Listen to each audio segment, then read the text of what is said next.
हाँ जी, welcome back. तो आज का वीडियो मैं बना रहा हूँ स्टूडेंट वीज़ा और जो इमिग्रेशन स्किल्ड वीज़ाज़ हैं ऑस्ट्रेलिया के, उनको उसको कंपेयर करके मैं ना 2023 अभी इन सर्कमस्टांसिस में कौन सा वीज़ा इजी या डिफ़िकल्ट है और कौन सा ज़्यादा आपको सूट करता है, मैं उनके मेन डिफरेंशिएशन में आपको मैं एक्सप्लेन करूँगा, ताकि आप लोग डिसाइड कर लें कि किस पाथवे के थ्रू आपने जाना है।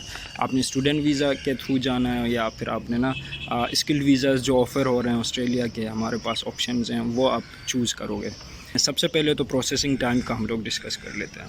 प्रोसेसिंग टाइम्स, जो वीज़ा आपका ना ग्रांट होने में टाइम लगता है, वो स्टूडेंट वीज़ा का सबसे पहले लेस देन 1 मंथ या मैक्सिमम 2 मंथ्स उसमें लग जाते हैं, क्योंकि आपका एक बार ऑफ़र लेटर आपके पास हो इस यूनिवर्सिटी का, उसके बाद आप वीज़े के लिए अप्लाई कर लें तो बहुत ही जल्दी प्रोसेस कर लेते हैं वो लोग। मेनली जो मोस्ट ऑफ़ द केसेस हैं उनमें ना ऑटोमेट किया हुआ इन लोगों ने, इमिग्रेशन ऑफिस ने, तो जल्दी means with in 1 day 2 days भी ना लोगों को ऑफ़र मींस ग्रांट हो रहे हैं ये student visas. On the other hand, अगर इमिग्रेशन जो स्किल्ड वीज़ाज़ हैं 189, 190, 491, उनकी अगर हम बात करें तो उनका processing time 1 to 2 year normally लग जाता है, क्योंकि इसमें इनविटेशन आप EOI लॉज करते हो, फिर इनविटेशन आपको मिलती है और फिर आप वीज़े के लिए अप्लाई कर लेते हो, वीज़ा प्रोसेस होने में टाइम लगता है। तो 7 मंथ्स से लेके 2 ईयर इतना लग ही जाता है, ठीक है। तो ये आप अपने जहन में रख लें।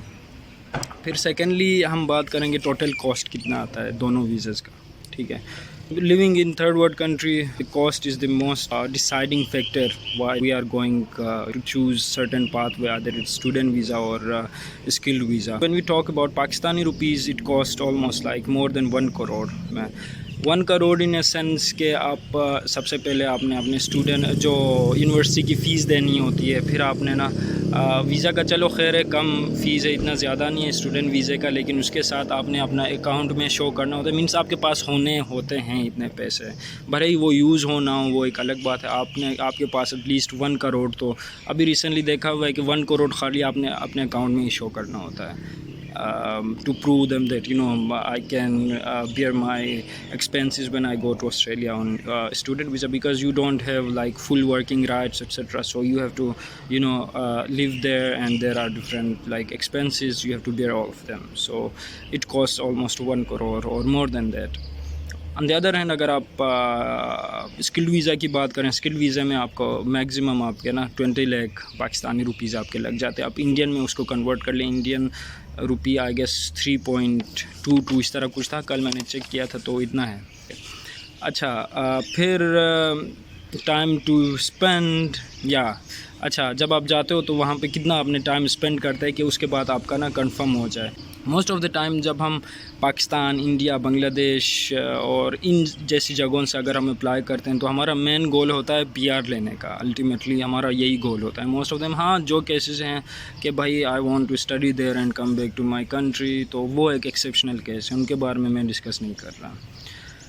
तो उसमें सबसे पहले आपने, अगर MS के लिए जा रहे हो तो आपने 2 साल उसमें स्टडी करना होता है, फिर आपने ना 2 to 3 ईयर्स आपको वहाँ पे फिर TR मिलती है उसके बाद, स्टडी वीज़े के बाद, तो 5 ईयर्स ये हो गए। उसके अंदर अंदर आप अपना PR सिक्योर कर लेते हो। PR इन ए सेंस 491, 189, 190 इन्हीं में कन्वर्ट होते हैं, या फिर एम्प्लॉयर स्पॉन्सर्ड होते हैं, तो उसमें आप चेंज कर लेते हो, PR आपको मिल जाते हैं। बट इसकी बात करें, स्किल्ड वीज़े की बात करें, वो तो डायरेक्टली आपका PR होता है। हाँ, 491 के केस में it is provisional, but in a sense it is also a PR। But हाँ, आपको 3 साल वहाँ पे जाना होता है और फिर वेट करना होता है, काम करना होता है, फिर उसके बाद आपको PR अल्टीमेटली मिल ही जाती है, ऐसा नहीं है कि किसी को नहीं मिलती।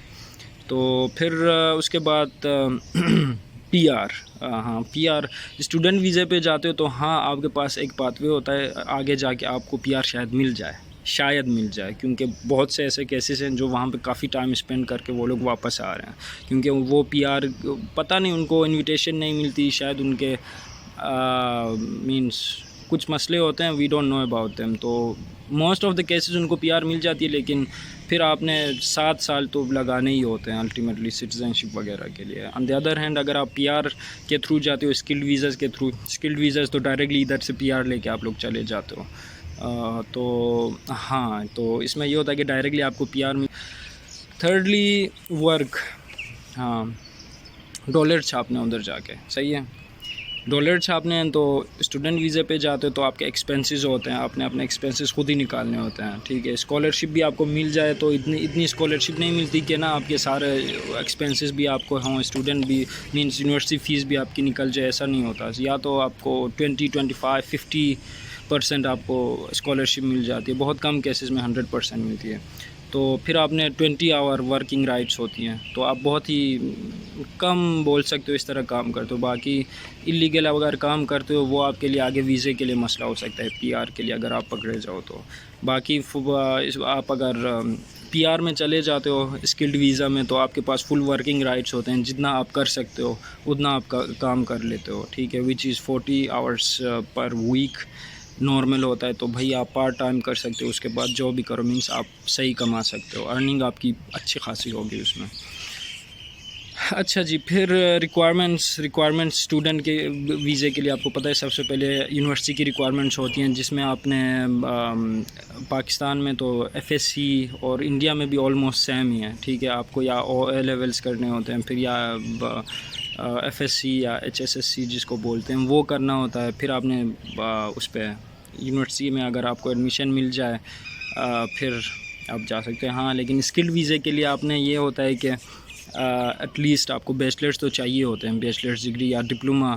फिर आपने स्किल असेसमेंट कराना तो एक्सपीरियंस भी उसके साथ चाहिए।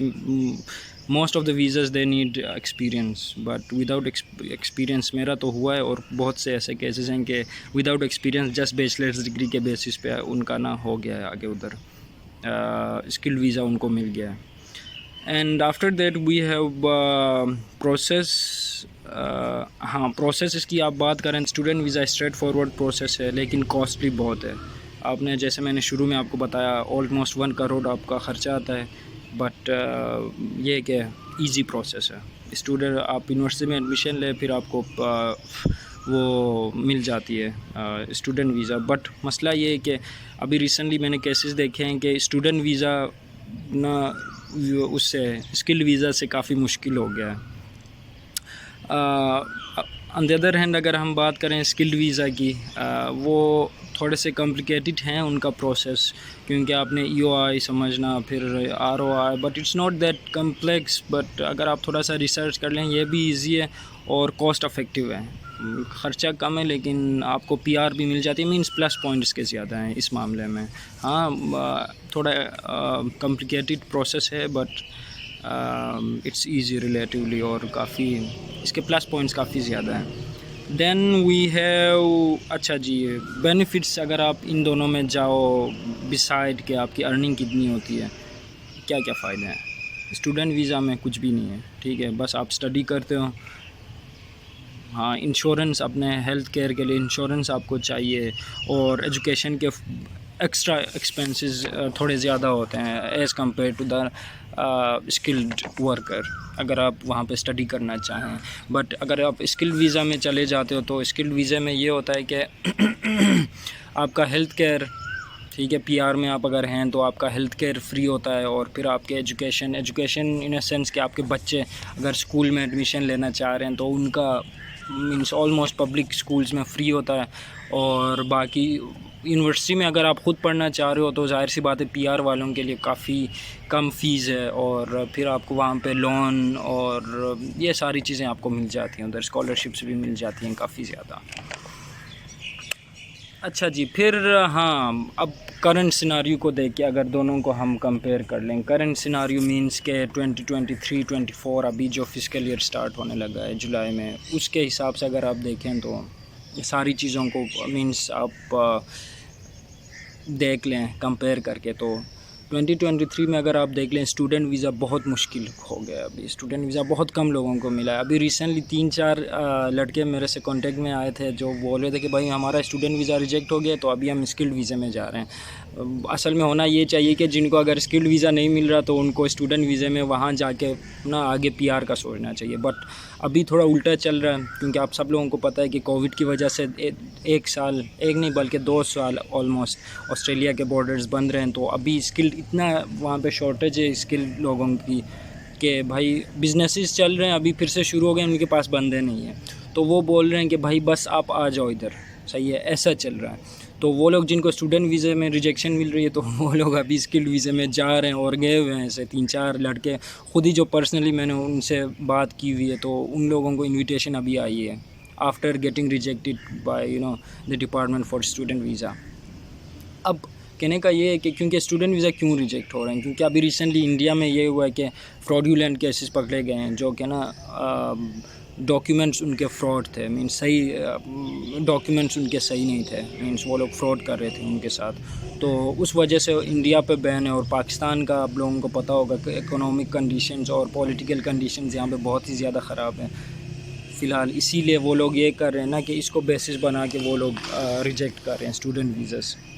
ठीक है, तो अभी आप इन सब चीज़ों को देख लें तो यार स्किल्ड वीज़ास का काफ़ी ना प्लस पॉइंट्स बहुत ही ज़्यादा हैं, जो कि आप काउंट कर लें। मैंने तो बस कुछ को ही काउंट किया है, तो बहुत ज़्यादा इसके प्लस पॉइंट्स हैं और रिलेटिवली इजी भी है। अभी आप हमारे पास चांस ये है कि भाई अगर हम अभी कुछ कर सकें इस 2023-24 फिस्कल ईयर में, क्योंकि इन लोगों ने जो एलोकेट किया हुआ है भाई बहुत ज़्यादा उन्होंने सीट्स एलोकेट किए हुए हैं।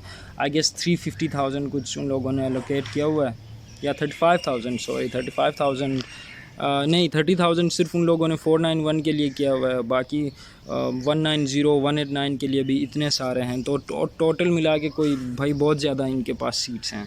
तो आप अगर बैचलर्स आपने की हुई है, अगर आपके पास टाइम है, हाँ बहुत ज़्यादा आपके पास पैसे हैं और इस तरह का कोई टेंशन नहीं है, मैं हमारी तरह मिडिल क्लास लोग नहीं हैं, तो भाई जाएँ आप इंजॉय करें, स्टूडेंट वीज़ा में जाएँ, बहन जो स्टूडेंट वीज़े में जाएं और इन्जॉय कर लें उधर जाके। अगर हाँ हमारी तरह मिडिल क्लास और आपने अल्टीमेटली वहाँ पे जाके सेटल होने का सोच रहे हैं, तो भाई give it a shot, give this skilled visa, give it a shot and देख लें। शायद नहीं, मीन्स चांसेस बहुत ज़्यादा हैं, क्योंकि यार कौन है यार, स्किल्ड लोग तो सिर्फ सारे इधर ही जमा हो गए हैं।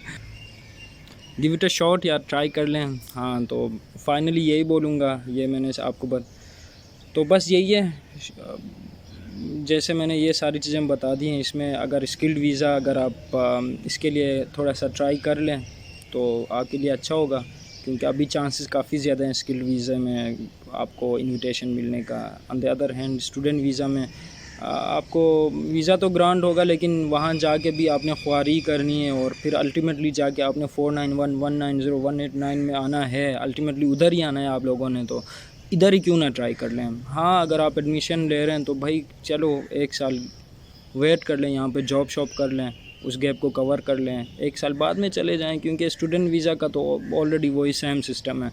आपको एक बार एडमिशन मिल जाए फिर वही प्रोसीजर इसी तरह आगे चलता रहेगा। तो यही है, बाकी आप लोग खुद डिसाइड कर लें। ये पॉइंट्स मैंने आप लोगों को बता दिए, आप ख़ुद भी रिसर्च कर लें।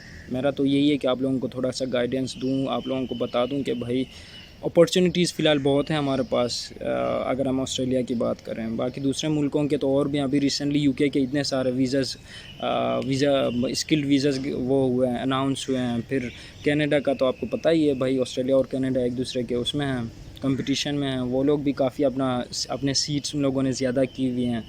तो यार अपॉर्चुनिटीज़ बहुत हैं, give it a shot, try to get skilled visa और permanent residency directly from your country instead of going for student visa, because it's really expensive. और फिर वहाँ पे जाके अपने आपकी ख्वारी भी होनी है और अल्टीमेटली आपने आना फिर इसी में। तो क्यों ना इसके लिए थोड़ा ट्राई कर लें, 6 महीने वेट कर लें, थोड़ा डिले कर लें। ऑफ़र लेटर आपको मिली है तो नेक्स्ट सेमेस्टर के लिए उसको कर लें, और इसके लिए एक बार ट्राई कर लें, ताकि बाद में आपको रिग्रेट ना हो कि भाई अगर उस टाइम थोड़ा कर लेते तो यहाँ आके ख्वारियों से बच जाते। बाकी ख्याल रखिए अपना, थैंक यू सो मच।